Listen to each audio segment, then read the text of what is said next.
The tension in my fingertips felt like electricity as I clutched the small leather-bound journal, watching my cousin Marcus block the entrance to the funeral home.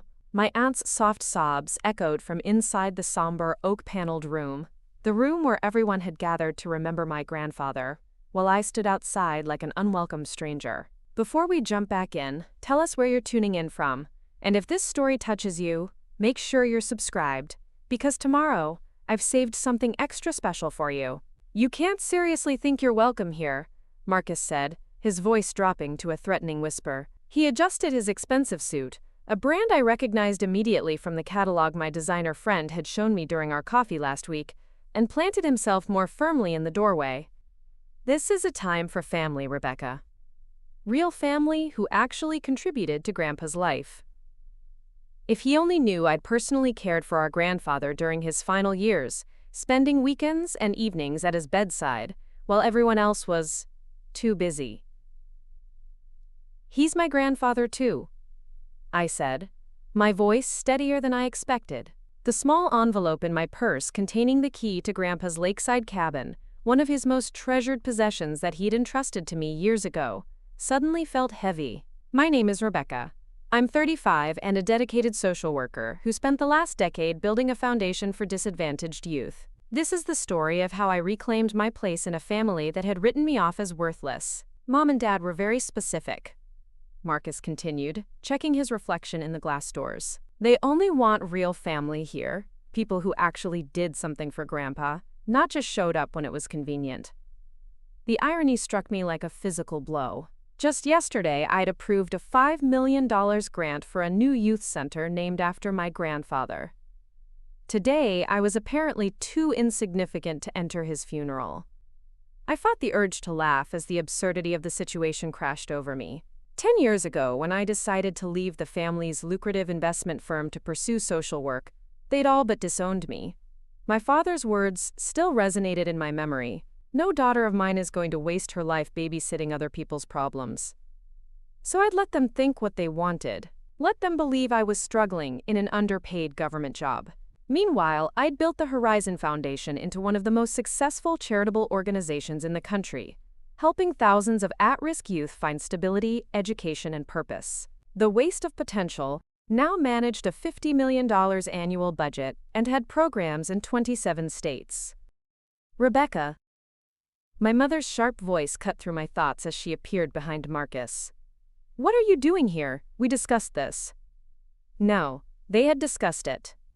I'd received a terse text message from my mother this morning. Funeral at 2. Don't come. It's family only. Don't embarrass us. I brought something of Grandpa's, I said quietly, holding up the small journal. Oh, what is it? Some scribbled notes he made during your occasional visits? Marcus laughed. Or did you scrape together enough of your meager salary to buy a cheap frame for one of his photos? My mother's eyes narrowed at my simple purse, a handcrafted leather piece that had been a gift from an Ethiopian artisan whose children's education program my foundation had funded. Whatever it is, I'm sure your cousin's tribute is more appropriate, she said. He just made senior partner at his firm, you know. I knew, just like I knew his firm was currently seeking a major grant from my foundation for their pro bono program, the grant they desperately needed to maintain their public image. My program director had sent me the application just yesterday. Marcus is doing so well, Mom continued, warming to her favorite topic. New mansion in the gated community, luxury sports car, wonderful fiancé from such a good family. She paused, giving me a critical once-over. And you? Well, at least you're trying, I suppose. I thought about my comfortable downtown loft that I'd chosen for its proximity to our headquarters, my modest hybrid car that aligned with my environmental values, the private jet I'd reluctantly chartered this morning only because commercial flights were booked. Yes, Mom, at least I'm trying. Preparing and narrating this story took us a lot of time, so if you are enjoying it, subscribe to our channel. It means a lot to us. Now back to the story. Speaking of trying, Marcus smirked. That outfit? Couldn't you have made an effort? This is a funeral for a respected man, not some homeless shelter event. I ran my hand over the sophisticated black dress made by a women's cooperative in Rwanda that my foundation had helped establish. The same cooperative that had refused Marcus's fiancé's request for a custom piece last month. A detail I'd learned when my assistant mentioned the incident during our last meeting about expanding the program. "It's what I could manage," I said mildly. "Well, you can't come in," Marcus declared. "We've reserved the main chapel. It's for family and distinguished guests only." The main chapel. The one my grandfather had specifically told me he wanted a simple service in, not the ostentatious display my family had arranged. The distinguished guests being? I asked, genuinely curious about who they'd invited. "Oh, you wouldn't know them." My mother waved her hand dismissively. "The Richardsons. They run that successful hedge fund. The Westfields. Old money, you know. And Judge Peterson from the circuit court. All very important people." I suppressed a smile. James Richardson sat on my foundation's board of directors. The Westfields had recently begged for recognition at our annual gala. And Judge Peterson? Her courthouse youth program was entirely funded by my organization. "Right," I said. "Very important people." "Exactly," Marcus said, clearly pleased I understood my place. "So you see why you can't be here. What would people think if they knew Uncle Robert's failure of a daughter was handing out programs at his funeral?" "Marcus," my mother chided softly, though her eyes showed approval. "Be nice." Rebecca made her choices. If she'd stayed with the family firm like you did, things would be different. The family firm that now occupied a modest office in a building owned by one of my foundation's investment trusts, always barely making their quarterly goals. My financial advisor sent me reports on all our investments, including my family's struggling business. Just then, my brother-in-law David appeared, straightening his tie. "What's taking so long? Everyone's waiting for—" He spotted me and his face dropped. "Rebecca, didn't expect to see you here." "Clearly not," I replied. "David just made chairman of the City Planning Commission," my mother announced proudly. "Vice chairman," I corrected automatically, knowing his exact position because his commission had just approved zoning for my foundation's new campus. My legal team provided me detailed reports on all our municipal partnerships. "Well, it's more impressive than whatever you're doing," Marcus snapped. "What is it now? Case manager at some government office?" I thought about the board meeting I'd left early this morning, where we discussed a potential partnership with that very planning commission. The paperwork was probably still sitting on my desk back at headquarters. "Something like that," I said. "This is ridiculous," my mother declared. "Rebecca, just go." "You're making a scene. I'll tell everyone you couldn't make it." "Couldn't get time off from her little job, you mean?" Marcus added with a laugh. I looked past them through the grand entrance at the funeral home where my grandfather's body lay, at the flowers I'd personally selected and paid for without their knowledge, at the portrait of him I'd commissioned from his favorite artist. For a moment, I considered walking away. Let them have their performance. Let them keep believing what they wanted to believe. But then I remembered something my grandfather had told me during one of our many late-night conversations. Your worth isn't measured by what you earn, but by the lives you touch. My jaw tightened as I straightened my shoulders, feeling the strength of everything I'd built without their support or approval. My fingers stopped tingling, a calm clarity washing over me. "Actually," I said quietly, "I think I'll stay." Before my mother could respond, the heavy wooden doors swung open and Elena, my foundation's chief operations officer, stepped out. She'd been with me since I launched my first small youth program 7 years ago, helping transform it into the nationally recognized Horizon Foundation. "Is everything all right here, Madame Director?" Her voice carried clearly across the entrance. "The special memorial video is ready, and the foundation staff are seated, as you requested." The silence that followed was deafening. Marcus's mouth fell open, his perfectly knotted tie suddenly askew against his reddening face. My mother gripped her designer purse for support. "Elena," I smiled warmly. Perfect timing. My family was just explaining how I didn't contribute enough to be here. "Ma'am?" She looked genuinely confused, But you were the one who cared for Mr. Wilson during his illness. You established the scholarship fund in his name. Yes, I did. I turned to my stunned family. Shall we go inside? I believe the service is about to begin. This is some kind of joke. David found his voice first. You're just a social worker?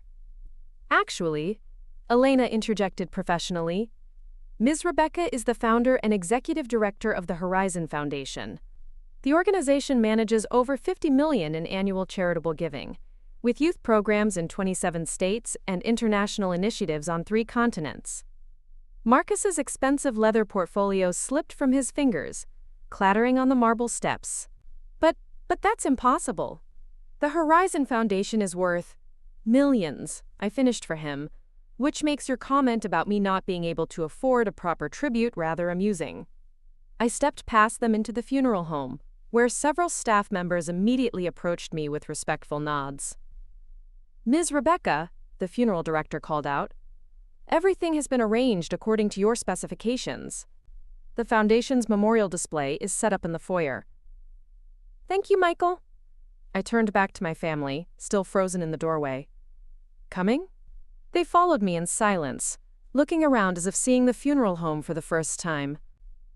Every staff member we passed greeted me by name, each showing the genuine respect I'd earned through years of compassionate leadership. But your dress, my mother finally managed, staring at my simple black dress with new eyes. Made by a women's cooperative in Rwanda that my foundation supports, I explained. The materials alone cost more than most designer pieces. I had a healthy habit of investing in sustainable, ethical fashion that aligned with my values. I led them to the main chapel, where my grandfather's simple, elegant casket stood, surrounded by tasteful arrangements of his favorite wildflowers. A detail I knew because I'd actually spent time with him. Unlike Marcus's suit, which I believe is from last season's collection, I added quietly, my clothing represents actual human connection and purpose. The chapel was already filled with mourners, many of whom worked with my foundation or had benefited from our programs. The room fell silent as we entered. Rebecca. My father stood up from his place in the front row, his face a mix of shock and confusion. What are you doing here? Your mother said you couldn't make it. I finished walking over to him. Hello, Dad. I wouldn't miss saying goodbye to Grandpa. I hope you don't mind that I've arranged some things for his service, in my foundation's name. Your foundation? Judge Peterson stepped forward, her face breaking into a warm smile. Miss Rebecca, I had no idea you were related to William Wilson. Your youth court program has transformed our juvenile justice system. Rebecca runs the Horizon Foundation. James Richardson joined in. My God, Robert. Your daughter is the visionary leader who's been revolutionizing youth services across the country. My father sank back into his chair, the color draining from his face. All this time, when we thought you were just a glorified babysitter. I raised an eyebrow. Your words, I believe, from the day I left the family firm to pursue my dreams in social work. But why didn't you tell us? My mother demanded, still clutching her designer purse like a lifeline. Would you have believed me? I asked quietly. You didn't believe in me 10 years ago when I needed your support. Why would I share my success with people who only measure worth by the size of someone's investment portfolio? I paused. Though by that metric, the foundation's endowment is worth more than the family firm's annual revenue. Marcus collapsed into a nearby chair, his face ashen. The youth center naming rights I tried to secure last summer, the ones that were mysteriously unavailable. Mine? I confirmed. My development director forwarded me your inquiry, not realizing the connection. Just like the pro bono program your firm is hoping to fund, Marcus. I continued. And the courthouse renovation you're lobbying for, David. Rebecca.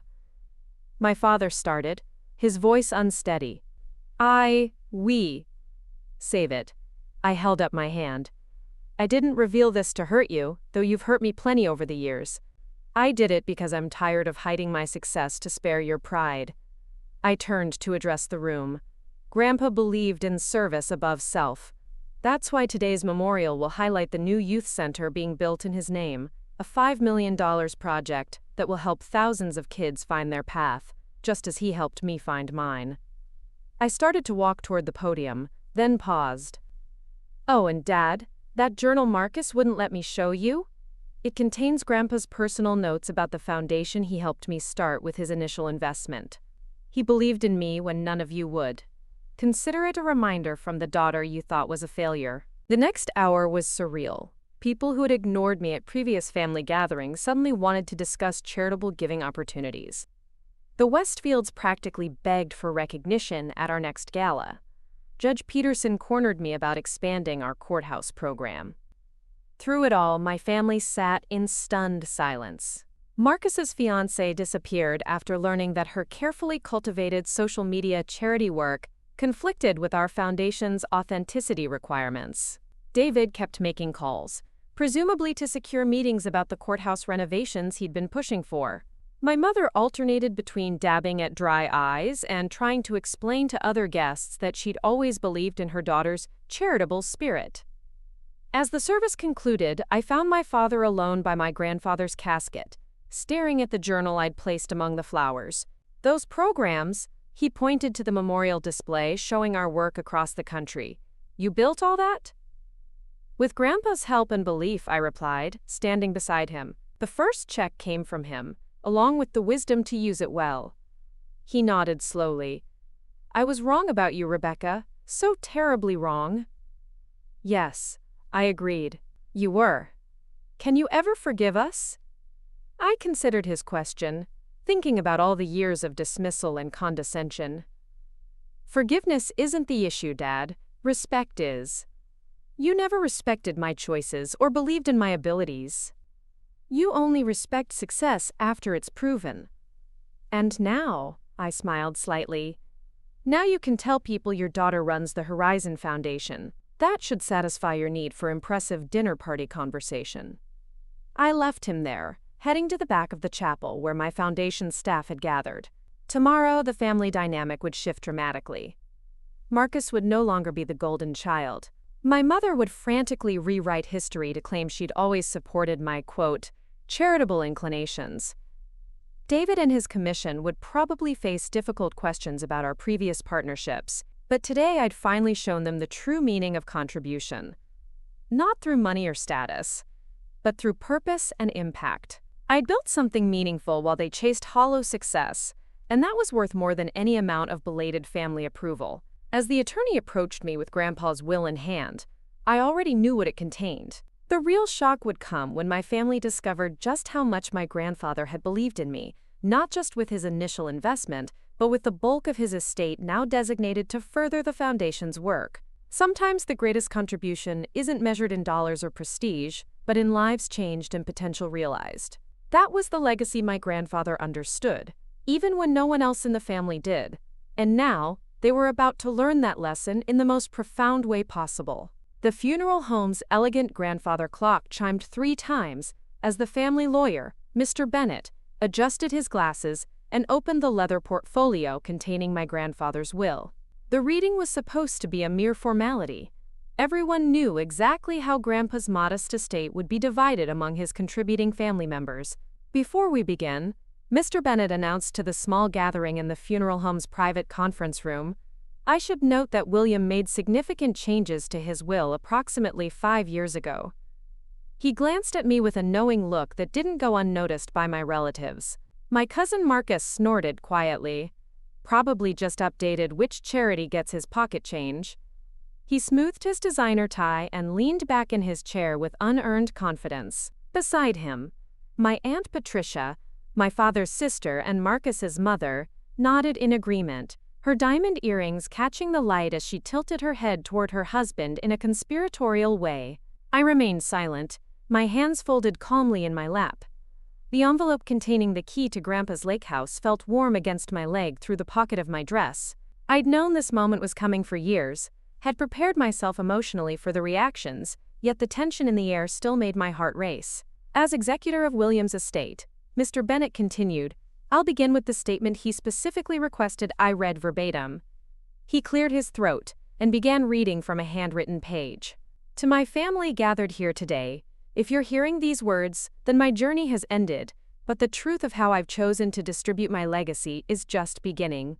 Throughout my life, I've valued one thing above all else: authenticity.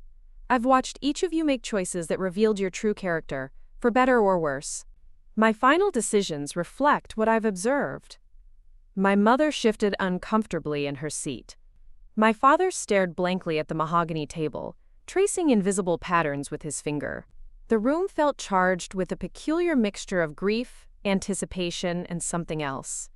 Fear, perhaps, that the careful narratives my family had constructed about their devotion to Grandpa might be exposed as hollow. First, Mr. Bennet continued reading, regarding my collection of rare books and first editions, valued at approximately $450,000. He paused as several family members sat up straighter, suddenly alert. These items are bequeathed in their entirety to the Hamilton County Library's restoration program, where I have volunteered for the past decade. Marcus's mouth twitched downward. The books had been promised to him for years, or so he claimed at every family gathering. He'd already cleared space in his home office to display them as trophies, rather than read them as Grandpa had. My stock portfolio and securities, Mr. Bennet continued, valued at approximately $1. $2 million are to be liquidated and divided as follows: 20% to be distributed among the staff at Willow Creek Assisted Living, who cared for me with dignity and compassion during my residency. I smiled softly, remembering the dedicated caregivers who'd treated Grandpa like family during his final years. The same staff I'd visited weekly while my relatives were consistently too busy to make the 30-minute drive to see him. The remaining 80%, Mr. Bennet said, his voice taking on a more deliberate tone, is to be donated to the Horizon Foundation's scholarship program for first-generation college students, with the stipulation that the fund be named after my late wife, Eleanor. A collective gasp filled the room. My Aunt Patricia's hand flew to her pearl necklace as if to steady herself. "That's over $1 million, she whispered hoarsely. "To a charity none of us have even heard of." Mr. Bennet glanced at me briefly before continuing. "Regarding my primary residence and its contents, valued at approximately $850,000. My father leaned forward. They'd all assumed the house would go to him, as the only son. He and my mother had already discussed which of their children would get which pieces of furniture, which artwork would complement their vacation home, which silverware set would be sold to an antique dealer. The property is to be sold, with proceeds establishing an emergency housing fund for at-risk youth aging out of foster care, administered by the Horizon Foundation." "This is ridiculous," my father interrupted, his face flushing. "Dad always said the house would stay in the family." Mr. Bennet looked at him calmly. "I assure you, Robert, these are your father's explicit wishes, documented and notarized on multiple occasions over the past 5 years." "But what about family heirlooms?" My mother interjected. "Surely he didn't intend for strangers to auction off generations of memories." "I'm getting to that," Mr. Bennet replied patiently. William specified that each grandchild could select one item of sentimental value before the estate sale. Additionally, his personal journals, photographs, and family videos are to be digitized, with copies provided to each family member who requests them. My cousin's wife, Melissa, leaned over to whisper something in Marcus's ear. His scowl deepened as he shook his head in response. "Now regarding the lakeside cabin property in Vermont," Mr. Bennet continued. The room grew still. The cabin, Grandpa's personal retreat for over 40 years, was the crown jewel of his estate. Nestled on 5 acres with 200 feet of pristine lakefront, it was worth well over $2 million in today's market. Marcus and my father had been quietly competing for years over who would inherit it, each making grandiose promises about preserving Grandpa's legacy there.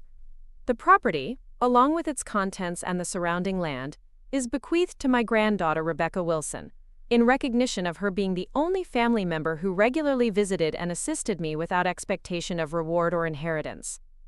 The silence that followed was absolute. I could hear the ticking of the grandfather clock in the hallway, counting the seconds of stunned disbelief. "That's impossible," Marcus finally sputtered. She doesn't even have the means to maintain a property like that. She'll just sell it. Actually, Mr. Bennett interjected, William added a specific note about that. He writes, Rebecca already has the key, which I gave her years ago. She has demonstrated her commitment to preserving the property by quietly paying for its upkeep and repairs for the past 3 years, unbeknownst to the rest of you. All eyes turned to me. I reached into my pocket and placed the small envelope containing the key on the table. Grandpa gave me this 5 years ago, I said quietly. He knew I loved that place as much as he did. You've been paying for maintenance? My father asked, his voice hollow with disbelief. But how? Your social worker salary barely covers your own expenses. Mr. Bennett cleared his throat meaningfully. If I may continue, there's a clarification that might address your question, Robert. He turned the page and continued reading. It has come to my attention that most of you remain unaware of Rebecca's true professional accomplishments. While you've dismissed her career choice as insignificant, she has, in fact, built one of the most impactful charitable organizations in the region. The Horizon Foundation, which several of you have likely solicited for donations without realizing the connection, was co-founded by Rebecca and myself 7 years ago, with an initial investment of $50,000 from my savings. Marcus's face paled as realization dawned. His law firm had recently applied for program funding from the Horizon Foundation to support their pro bono initiatives, an application he'd personally championed to boost his partnership prospects. That foundation? Aunt Patricia whispered. The one that funded the new youth center downtown? That's Rebecca's? Mr. Bennett nodded. Indeed, and William was immensely proud of her work. His final bequest reflects that pride. He turned to the final page of the will. The remainder of my liquid assets, approximately $3, $4 million, is to be placed in a trust with the following distribution: 10% each to my son Robert and my daughter Patricia, with the stipulation that these funds can only be accessed for medical emergencies or educational expenses for their descendants. My father and aunt exchanged troubled glances. They'd been counting on their inheritances to fund lavish retirement plans, not restricted trusts for their children and grandchildren. The remaining 80%, Mr. Bennett concluded, is to be donated to the Horizon Foundation's endowment fund, ensuring its continued operation and growth for generations to come. This is outrageous, my aunt burst out. We can contest this, can't we? He clearly wasn't in his right mind. Mr. Bennett removed his glasses slowly. I would strongly advise against that course of action, Patricia. William underwent thorough cognitive assessment before each revision of his will. Furthermore, he recorded video statements explaining his reasoning in detail. I assure you, any challenge would be both expensive and ultimately unsuccessful. He gathered his papers deliberately. There is, however, one final document that William asked me to share. It's a letter addressed to all of you, which he instructed me to read only after the will had been disclosed. My Uncle Richard, who had remained silent throughout the proceedings, finally spoke. Well, let's hear it then. His voice carried a resignation that suggested he, at least, wasn't entirely surprised by my grandfather's decisions. Mr. Bennett unfolded a sealed envelope and began to read, My dear family, if you're upset by my decisions, I understand. You expected to be rewarded for what you perceive as family loyalty. But true loyalty isn't measured in holiday visits or empty promises about carrying on traditions. It's measured in presence during difficult times, in actions when no reward is expected. For years, I watched as Rebecca was dismissed and belittled for choosing a path of service over wealth accumulation. While you were busy climbing corporate ladders and acquiring status symbols, she was building something truly meaningful, a foundation that changes lives daily. What none of you bothered to discover is that Rebecca visited me 3 times weekly during my illness. She read to me when my eyesight failed. She brought young people from her programs to share their stories, bringing joy to my final years. She never once mentioned these visits to any of you, even when you criticized her absence at family functions. Functions she missed because she was caring for me. My decisions reflect not punishment, but reality. I've given each of you exactly what your actions have earned. If that seems unfair, perhaps examine the choices that brought us here. I leave you with a question I asked myself daily. When your life reaches its end, will you be measured by what you accumulated or by what you contributed? With enduring hope that you'll reflect and grow, William. The room remained silent after Mr. Bennet finished reading. My mother dabbed at her eyes with a monogrammed handkerchief, though I couldn't tell if her tears were from grief or the shock of lost expectations. My father stared at his hands, suddenly looking older than his 64 years. Marcus was the first to recover, his face hardening into familiar lines of entitlement. "This changes nothing," he declared, standing abruptly.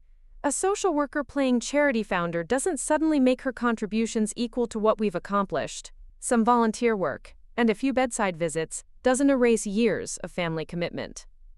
I remained seated, watching him with a calm that seemed to infuriate him further. "I never claimed it did, Marcus," I said quietly. "Grandpa made his own assessments. Assessments based on emotional manipulation," my aunt interjected. "You had his ear when he was vulnerable." Mr. Bennet closed his portfolio with a decisive snap. "I think we're done here. I'll be in touch with each of you regarding the specific details of your bequests. Rebecca, if you could stay behind to discuss the cabin transfer, I'd appreciate it." As my relatives filed out, my father paused beside my chair. For a moment, I thought he might speak, might offer some acknowledgement of the truth that had been revealed. Instead, he simply squeezed my shoulder briefly before following my mother from the room. When everyone else had gone, Mr. Bennet smiled at me for the first time. "Your grandfather would have enjoyed that," he said, his professional demeanor softening. "He rehearsed that letter with me at least a dozen times." I laughed softly, feeling the tension of the day finally beginning to release. He always did have a flair for the dramatic. Indeed, Mr. Bennet handed me a small wooden box. "This wasn't mentioned in the will. William asked me to give it to you privately." Inside was a worn leather compass, the one Grandpa had carried throughout his military service and on every hiking trip we'd taken together. Attached was a small note in his distinctive handwriting. "For Rebecca, who always knew her true north when others lost their way." The tears I'd been holding back all day finally spilled over. This, more than the cabin or the foundation endowment, was the inheritance that mattered most. 3 days later, I stood on the dock of the lakeside cabin, watching the sunset paint the water in shades of amber and gold. The same colors I remembered from childhood summers spent here with Grandpa, learning to fish and build campfires, while he taught me about responsibility and purpose. My phone had been buzzing constantly since the will reading, messages from family members ranging from outraged accusations to transparent attempts at reconciliation now that they understood my actual position. I'd responded to none of them, needing this time to grieve and reflect without their noise. A text from Elena, my foundation's COO, pulled me back to the present moment. Board approved the William Wilson Youth Leadership Academy proposal unanimously. 5-year funding secured. Your grandfather's legacy begins now. I smiled, picturing the program we'd designed together during his final months. A residential leadership academy for promising students from disadvantaged backgrounds, built on the principles he'd lived by. Not his money, but his wisdom would be the true inheritance I'd pass on to others. As the last light faded from the sky, I made a decision. I would invite my family here, one by one, not to gloat or seek apologies, but to share the true stories of their father and grandfather, the man they'd been too busy to really know. Perhaps in understanding him better, they might begin to understand themselves. The compass in my pocket seemed to grow warmer, as if approving the direction I'd chosen. Sometimes the greatest contribution we can make isn't measured in dollars or prestige, but in bridging the divides that separate us from understanding each other. And maybe, just maybe, that was Grandpa's plan all along. The morning sun filtered through the pine trees surrounding my lakeside cabin as I sipped coffee on the wraparound porch. 2 weeks had passed since the will reading, and the initial shockwaves had settled into something more complex. My phone, once buzzing constantly with indignant messages from relatives, had grown quieter. In their place came tentative, carefully worded texts that revealed the family's collective recalibration. I scrolled through the most recent one from my father. "Planning to be in Vermont next weekend. Wondering if we might talk." No demands, no entitlement. Just a simple request that would have been unimaginable 3 weeks ago. Elena's daily foundation updates provided a welcome counterpoint to family drama. Our scholarship committee had just selected the first 20 recipients for the Eleanor Wilson Memorial Scholarships, bright, determined young people who reminded me of myself a decade ago, minus the family safety net I'd walked away from. A blue jay landed on the porch railing, studying me with intelligent curiosity before darting away. Its brief visit reminded me of something Grandpa once said during our last summer here together. Nature doesn't hold grudges, Rebecca. It just moves forward, adapting to whatever comes. Humans could learn from that. The cabin door creaked open behind me, and Sophia, my longtime friend and the Foundation's legal counsel, emerged with her own steaming mug. "Your cousin Marcus just emailed our general inbox," she said, settling into the Adirondack chair beside mine, requesting a meeting about potential synergies between his firm and our youth legal advocacy program. I couldn't help but laugh. Synergies. That's certainly a diplomatic approach. "Want me to schedule it?" Sophia asked, her expression neutral, though her eyes held a glint of amusement. I considered the question, running my finger along the rim of my mug. Yes, I finally decided. But not at headquarters. Here, at the cabin. Sophia raised an eyebrow. Bold choice.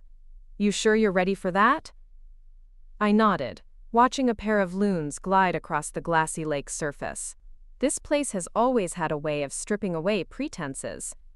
Grandpa understood that. It's why he hosted difficult conversations here. Speaking of difficult conversations, Sophia said, the contractors called about the youth center renovations. They found those original blueprints in the city archives. Turns out your grandfather was the anonymous donor who funded the initial building back in 1985. What? I set my mug down so quickly coffee sloshed over the rim.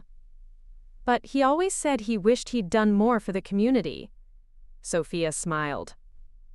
According to the records, he established the donation with the stipulation that his identity remain concealed. The original dedication plaque simply reads, "From a friend who believes in second chances." My eyes filled unexpectedly. Even now, Grandpa was revealing new dimensions of himself, layers of generosity I hadn't known about.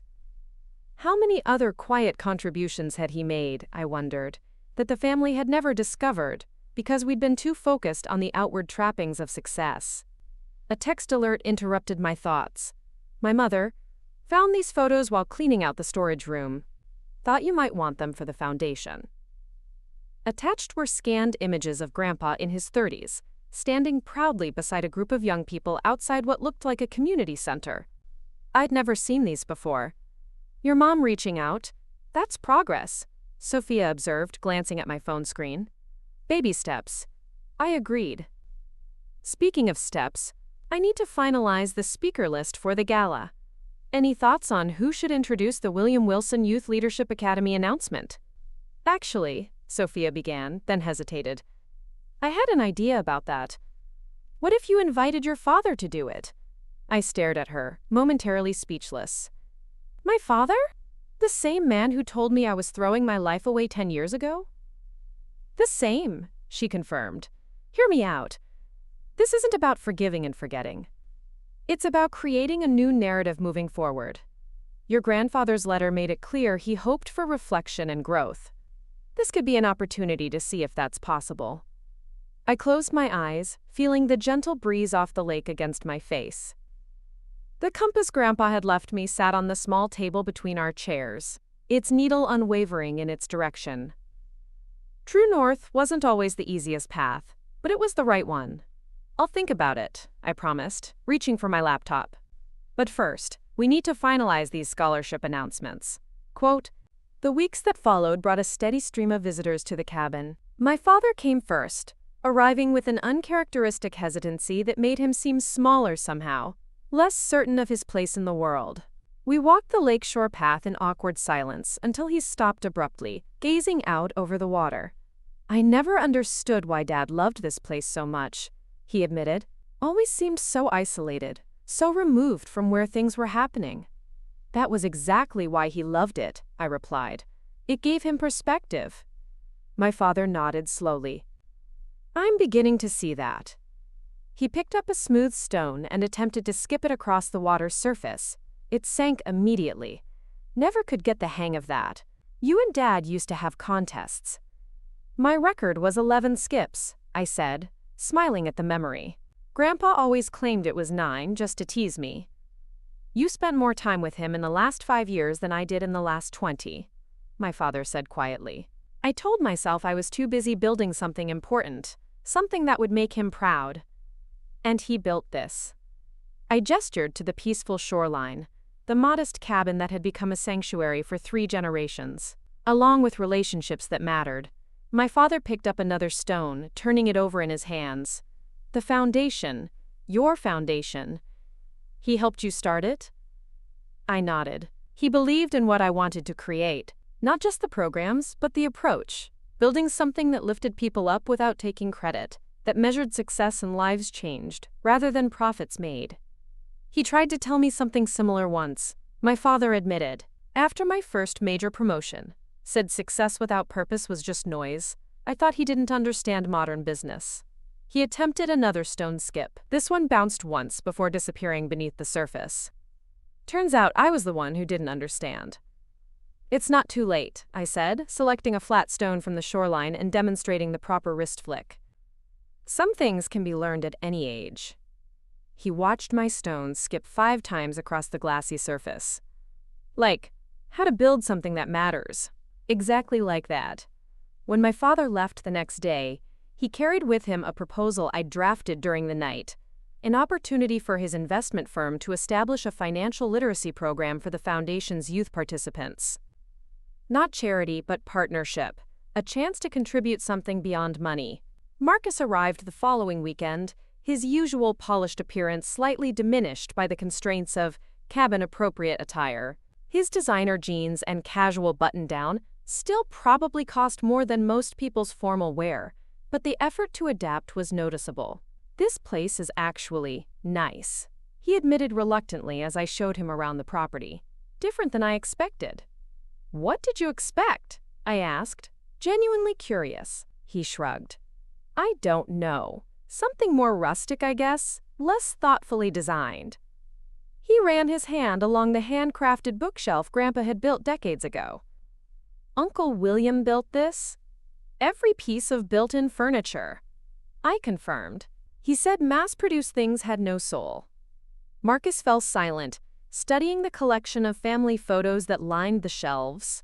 He paused at one showing him as a child, proudly displaying a fish he'd caught while Grandpa stood beaming beside him. I'd forgotten about this, he said softly. My first rainbow trout. He kept every photo. I told him. Even during the years some of us weren't speaking to him. I always meant to visit more, Marcus said, the practiced confidence momentarily absent from his voice. There was always another case, another client, another reason to postpone. I know. Did he... Marcus hesitated. Did he talk about me? I considered sugarcoating the truth, then decided against it. He wondered why you stopped coming once you made partner. He understood being busy, but he said time reveals our true priorities. Marcus winced. Ouch. He also said you had the potential to be more than your ambitions, I added. He kept that article when your firm won the class action suit for those displaced tenants. Said it showed you still had a conscience under all that corporate armor. That case nearly got me fired, Marcus admitted. Senior partners thought it was a waste of billable hours. I had to fight to keep it. I didn't know that. No one did. It didn't fit the image I was supposed to maintain. He set the photo back carefully.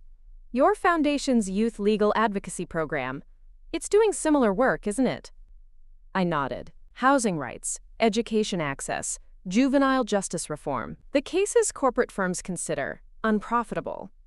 That's why I reached out, Marcus said, meeting my eyes directly for perhaps the first time in years. Not for publicity or to score points after the will reading, because I have associates who care about these issues but can't pursue them under our current structure.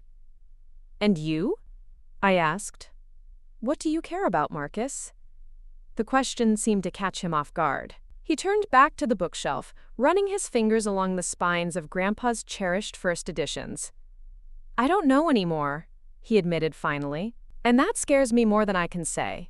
Before he left, we sketched out a pro bono partnership between his firm and the foundation, not the synergy his managing partners had envisioned, but something with potential to create real change. For the first time since childhood, I glimpsed in my cousin something beyond ambition and competition. A flicker of the person Grandpa had always believed he could become. My mother's visit proved the most surprising. She arrived with boxes of family records, photographs, and mementos I'd never seen. Tangible pieces of history she'd kept meticulously preserved. "These belong at the cabin," she explained, avoiding my eyes as she unpacked albums and scrapbooks onto the dining table. "Your grandfather would want them here." I watched her careful movements, the way her hands lingered on certain photos. "You were the family historian," I realized aloud. "All these years, you kept everything."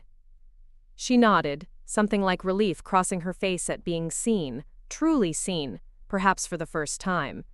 "Someone had to preserve the memories. Your father was always looking forward, never back. Your aunt the same." She opened an album to reveal pressed flowers, ticket stubs, handwritten notes. The small moments matter. They tell the real story. "Why didn't you ever share these?" I asked, paging through decades of documented family life. My mother's hands stilled. "No one ever asked." The simple answer held volumes of unspoken hurt. Everyone was too busy becoming successful to care about where they came from. I looked up from a photo of my grandparents on their wedding day, young and radiant with possibility. "I'm asking now." For the next 3 hours, we sat at the cabin's kitchen table as my mother revealed a family history I'd never known. The struggles, the sacrifices, the quiet triumphs that had never made it into the official narrative. Her own dreams of becoming an archivist set aside to support my father's career. The miscarriages before I was born. The financial hardships my grandparents had overcome that the family never discussed. "Mom," I said gently when she finally fell silent, "why did you let them dismiss my work all these years when you understood the value of preserving what matters?" She touched a photo of herself as a young woman standing proudly outside a university library. "Because I didn't have the courage you do," she admitted. "I made my choices and told myself they were the right ones. Seeing you forge a different path, it forced questions I wasn't ready to answer. And now I'm 72 years old, looking at a lifetime of preserved memories and wondering how many moments I actually lived." She closed the album carefully. "Your grandfather understood what I'm only now beginning to see, that a life documented isn't the same as a life experienced." Before she left, I showed her the Foundation's archives, the stories we'd collected from program participants, the documented transformations, the legacy of impact that would outlast all of us. "We could use someone with your organizational skills," I suggested, "if you're interested in volunteering." The smile that brightened her face made her look years younger. "I'd like that very much." The summer passed in a blur of activity.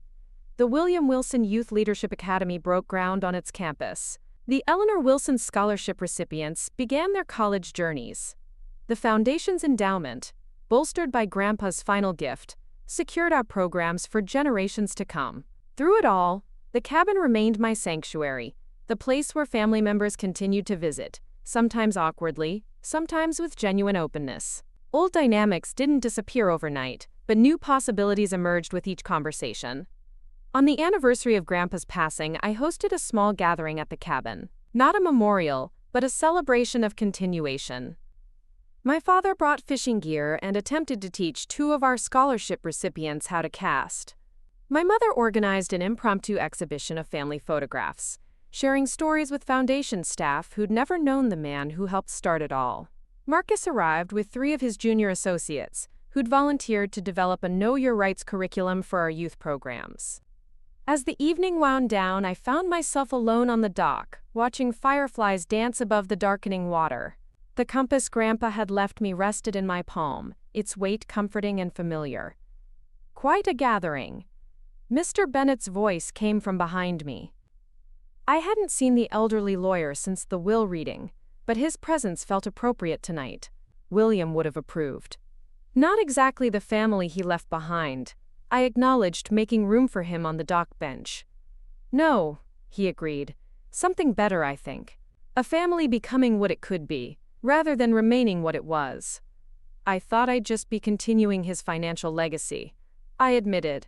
I never expected to be rebuilding his family legacy, too. Mr. Bennet smiled, his eyes reflecting the first emerging stars. That's the thing about true wealth, Rebecca. It compounds in ways you never anticipate. I opened my hand, revealing the compass. Sometimes I still feel angry about all the years they dismissed him. Is that wrong? Not wrong, he said gently. Just human. The question is whether you let that anger determine your direction. I thought about the partnerships forming between the foundation and my family members. Tentative bridges across years of misunderstanding. Grandpa's letter asked if we wanted to be measured by what we accumulated or what we contributed. But I'm starting to think there's a third option, which is being measured by what we reconciled, the divides we healed, the understanding we created where there was none before. Mr. Bennet nodded slowly. William once told me his greatest regret was letting success separate him from his children. His greatest hope was that you might find a way to bring the family back to what matters. From the cabin, laughter drifted across the evening air. My father telling one of his rare jokes, my mother's surprised delight, Marcus's deep chuckle, and the brighter sounds of young scholarship recipients who represented our future. Different worlds converging in this space that had always represented authenticity. I think we're on our way, I said, closing my fingers around the compass once more. Later that night, after the guests had departed, I sat alone in Grandpa's old study, now mine. On the desk lay the journal he'd kept during his final years, which I'd been reading in small doses, finding new insights with each entry. I turned to a page marked with a pressed maple leaf from the cabin property. His handwriting, increasingly shaky but still determined, filled the page. Watched Rebecca with her foundation students today. Reminds me that true legacy isn't what you leave behind, but what continues growing after you're gone. Not the money or property, but the values that take root in others. She understood what Robert and Patricia never grasped. That contribution creates connection, and connection is what gives life meaning. When they read my will, there will be shock, perhaps anger, but my hope is that eventually they'll see this wasn't about punishment or reward, but about recognition. Recognizing who was already carrying forward what matters most. I closed the journal, filled with a renewed sense of purpose. The foundation would continue growing, changing lives. The family would continue healing, finding new ways to contribute rather than compete. And this cabin would remain what Grandpa had always intended, a place where pretenses fell away and authenticity prevailed. Tomorrow would bring new challenges, new opportunities to bridge divides both within my family and in the communities we served. The path forward wasn't always clear, but the direction was true north, just as Grandpa's compass had always shown. Sometimes the greatest inheritance isn't what's written in a will, but what's written in the hearts of those who remember. Not just remembering who someone was, but what they stood for. And in carrying those values forward, we keep them alive in ways that matter more than money ever could. As I prepared for bed, I noticed a text from one of our scholarship recipients who'd attended the gathering. Thank you for today. For the first time, I feel like my past doesn't determine my future. Like maybe I can build something that matters too. I smiled, recognizing Grandpa's words echoed through a new generation. That was the real inheritance, the ability to pass on not just resources, but resilience, not just opportunities, but purpose. In the end, it wasn't about who contributed what to a man's life, but about how his life continued contributing long after the funeral ended and the will was read. Through the foundation, through the healing family, through every young person who discovered their own capacity to make a difference. Some legacies can't be quantified or divided. They can only be lived. Up next, you've got 2 more standout stories right on your screen. If this one hit the mark, you won't want to pass these up. Just click and check them out. And don't forget to subscribe and turn on the notification bell so you don't miss any upload from us.